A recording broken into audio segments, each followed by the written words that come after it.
What's going on, fam? It's your boy Tremundoo back again with you guys with another episode of Heavy Hittin Opinionators. Let's go, let's go. And I call y'all fam because y'all day one, man. Y'all always here with me. But we're gonna be going on some little topics, man. One of the topics I'm gonna go ahead and start right here and there, man. Going right into the NBA. John Stockton. I've been seeing a lot of speculations going on about John Stockton and how pure of a point guard he was, how many assists and like steals he ever had in his whole NBA 19 season during the NBA. It's kind of impressive. I'm not gonna lie, it's kind of impressive. So the question is, why y'all think that he's so underrated? Like, when you think of like point guards, no one's thinking about John Stockton. You'll think of Chris Paul more than you'll think of John Stockton. But you'll think of Magic, you'll think of Steph, you'll think of everybody except John Stockton. Why is that? I could dig a little deeper into that. John Stockton was a phenomenal player. I'm not going to bash him of any type of way whatsoever. I refuse to bash somebody with, John Stockton's, career. Hall of Famer, definitely. Why John Stockton doesn't get that, praise like all the other basketball players, especially a lot of point guards? Well, one of the main reasons I'm gonna go by and say is he played for the Utah Jazz. We can't just no one plays for Utah. If you're a bold faced live, you say you played 2K or NBA Live, whatever back in the days, NBA Live was jump back in the days. But you'll be a bold faced live and say you played with Utah. Literally. I have not seen as long as I walked on this earth, I have not seen nobody sport a John Stockton jersey. That's just the way it is. Not only that, for all the prolific point guards, most point guards are averaging roughly, even today's point guards are averaging around 20-some points a game. And now to think about that, John Stockton was drafted in 1984. The same draft with Charles Barkley, the great Michael Jordan, and Akeem Olajuwon. Yeah, man.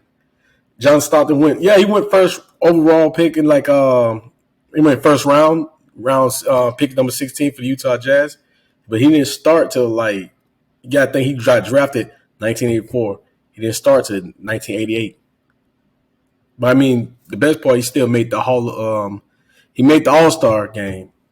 He became an All-Star pretty much that same year, which wasn't bad. He led the league in assists and steals, and that's when he started out through that in the first 9 consecutive seasons, just leading the league in that. He's great. But his season, if you looked at it, he was pretty much, besides assists and steals, when it came to points, he just averaged a career 13 point, I think just 13 points.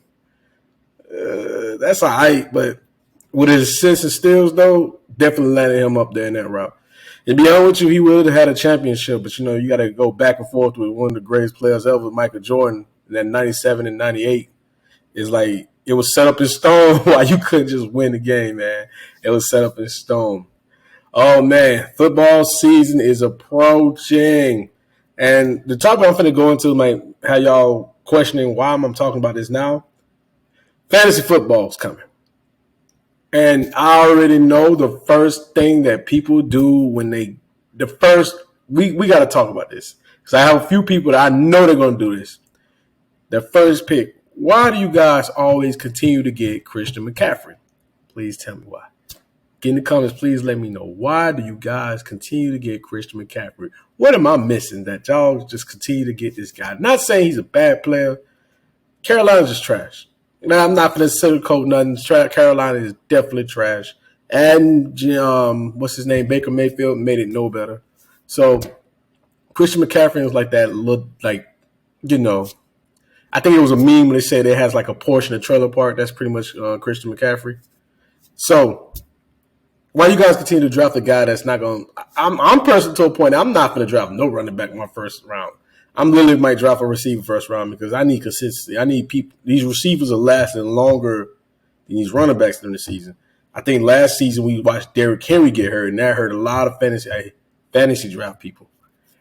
Meanwhile, the upspur Jonathan Taylor came out of nowhere. And not only that, can you really trust Jonathan Taylor with Matt Ryan coming onto the scene? Matt Ryan is a throwing first quarterback. The run is not really focused that much versus so I wouldn't put all my baskets on Jonathan Taylor. He would still be a good first round pick. I personally wouldn't put my baskets in Jonathan Taylor. He won't be first. I would say if you get the first pick, like do what you do. I wouldn't get mad at anybody get a receiver. As long as you're not drafting a kicker or defense, then yeah, you're good. Most people it's just tough, man. It's just tough. I know one thing though. Dalvin Cook, Derrick Henry, and Christian McCaffrey, I would not draft them first round. If anything, I would be looking into what's that guy from Denver, Javonte Williams. He would probably be the best bet to like guarantee that, hey, I want to stick to this guy. I think Denver Broncos might rely heavy on him, especially since, anything that's helped Russell Wilson not take that many hits. Let's run a little bit more. We're good with the run. Not a lot of people have good run defenses, so let's stick with Javonte Williams for now. So he would definitely be the best first round pick to like start your fantasy. But also the fantasy, a lot of changes that happened. I don't even know how to break this down. I'm a Falcons fan. And I said a lot of changes happened. It's just something that just hurt my feelings saying this, but Julio Jones went to the Tampa Bay Buccaneers.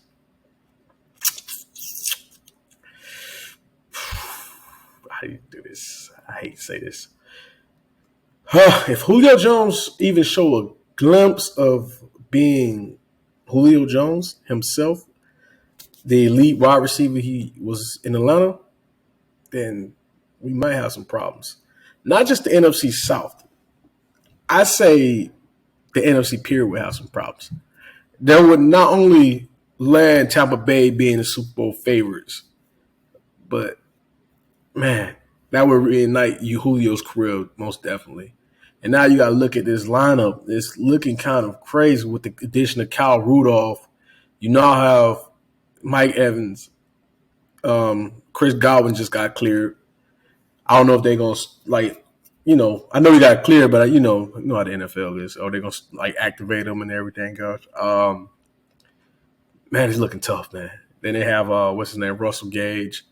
Now, it's getting crazy out there in Tampa, man. Tampa looking like they're trying to put a band together to stop the Rams. The Rams are the Super Bowl champions, and they're already starting the Rams off tough with the Bills first week.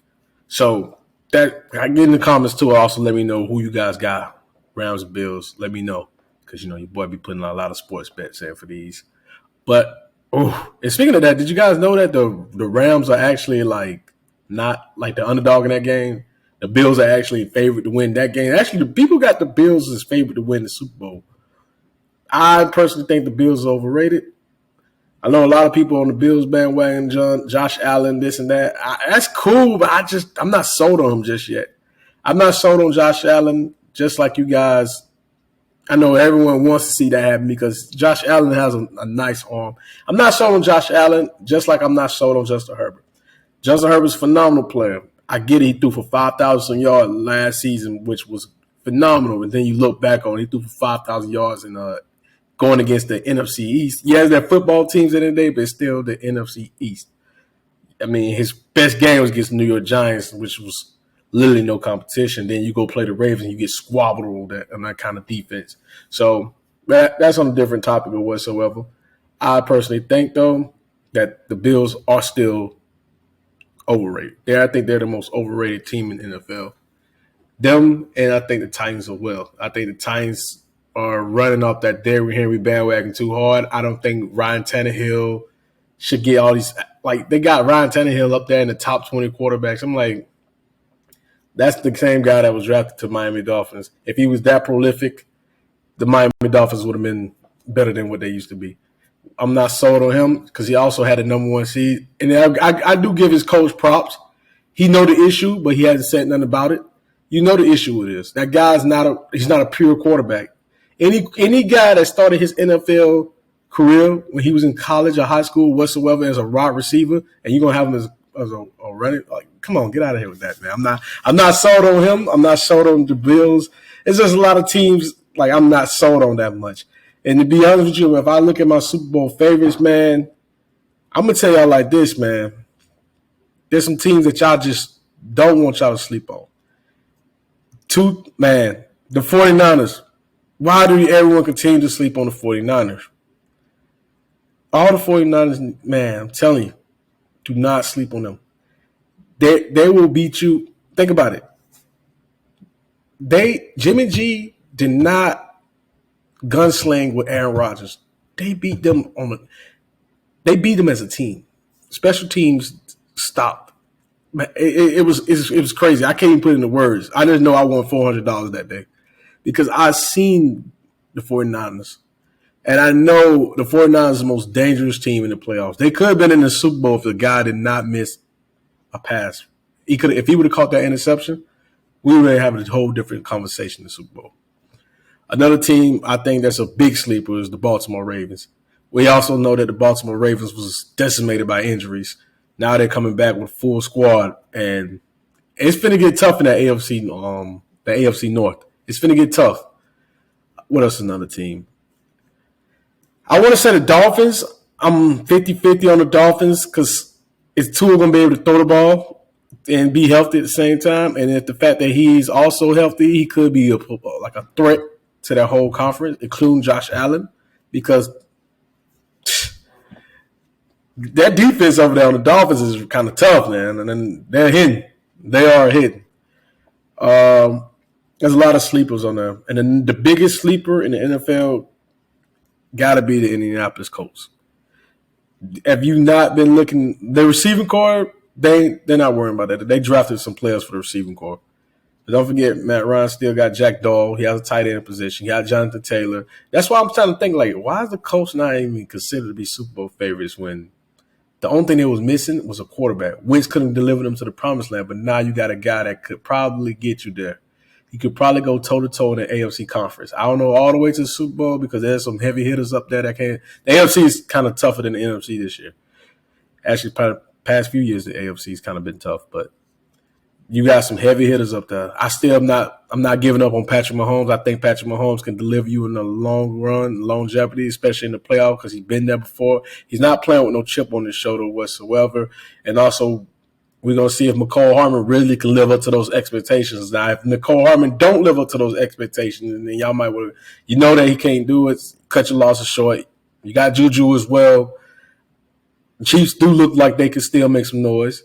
I mean, Travis Kelce's still one of the top tight ends in the league right now. So there can be a lot of noise made with the Kansas City Chiefs. But the Colts, definitely one of the biggest sleepers in the NFL right now. Jonathan Taylor, Jack Doyle, Matt Ryan, Pittman, Pascal.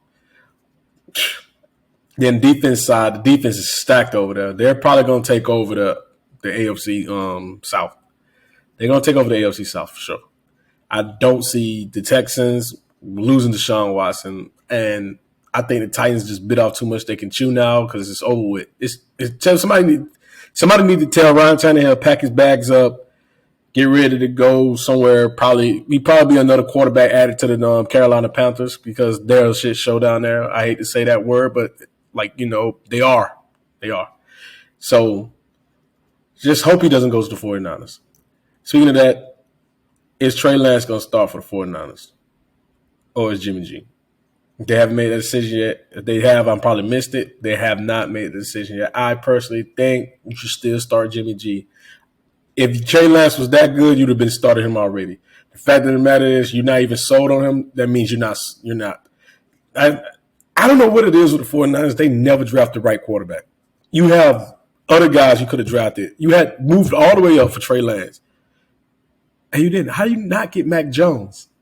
How you not get Justin Fields? How you not get the guys in the NCAA championship? How you not get neither one of those guys? But go up there and get this kid Trey Lance and not start him. If you're not sold on him, because you can't get rid of Jimmy G because you're not sold on Trey Lance just yet to start him, to announce that he's the starter. That's why I'm trying to think, like, what made you guys go all the way up and get him? There's had to be something in the 49ers know that we don't know. The reason why they haven't named Trey Lance a starter. Because Jimmy G is not – his game plays, QBR, and everything else has just been decreasing over the time. After that Super Bowl flop or whatsoever, these guys have not made back to the Super Bowl yet. And I don't think that – I'm not going to call Jimmy G trash because how can he when he has more wins than losses, I think. But I'm not going to call him any type of way or whatsoever trash. a guy like that who Belichick also respects too. Like, he was that much of a threat that Brady made sure that he got traded out along with Jacoby Brissett and get these guys out of here, man. So I wish the 49ers, you guys should have took Justin Fields, man. A versatile quarterback to move out of the pocket, can also throw the football or whatsoever. Instead, Chicago got him. Atlanta even passed up on him and got a tight end. I'm just to a point that I just don't get football these days. Maybe these analytic guys sit around the corner and stuff like that and just be like, all right, we're going to get this guy because his stats. No, I'm not fond of stats. Zach Wilson, all these guys got drafted before, and have you seen their careers? They're not that. Yes, I'm going to call them out. A lot of people are on the hot spot right now too. I'm going to tell you my top 5 players in the NFL right now who got the most pressure. So we're going to go off the top 5 players who got the most pressure in the NFL. So we're going to start off at 5, Matt Ryan. The reason I'm going to say Matt Ryan, we try to figure out now, was it Atlanta or was it you? Yes, Atlanta, you've seen so many head coach changes or whatsoever. You've seen a lot of them. But at the end of the day, you took these guys to the Super Bowl. You didn't bring that Super Bowl to Atlanta. You were part of that Kyle Shanahan offense. There were some audibles that you could have called. And now we're trying to see, can you take the Colts to the Super Bowl? So you have pressure on you. My pressure, you might not make the Super Bowl. You might not because you're in a harder conference. But let us see if you can you still got what it takes. Because these guys been needing a quarterback for so long since Andrew Luck. And they've been needing you. So we'll see. Number 4, Devontae Adams. The Raiders is a team that been through it. You leave one of the greatest quarterbacks ever to go play with Derek Carr. I know you guys was in college together, but that's a big step, man. You left Aaron Rodgers for Derek Carr. That's like going from name brand to great value, man. I'm telling you. You chased that check. Yeah, you did. But at the end of the day, can you see yourself really? I mean, we seen Randy Moss went to the Raiders and we never heard from him again until he actually went to the Patriots. So, oh, man. I'm telling you, man. I'm telling you. Another person that is funny is right next to him, Derek Carr. Yo, you got Devontae Adams, man. You have the most time on the clock to throw the football. You have the most. Not only that, I understand that you guys stopped Justin Herbert them from getting all the way there. But at the end of the day, man, I'm telling you, man. I'm telling you. It's going to be rough, man. It's going to be rough, Derek Carr, if you can't deliver.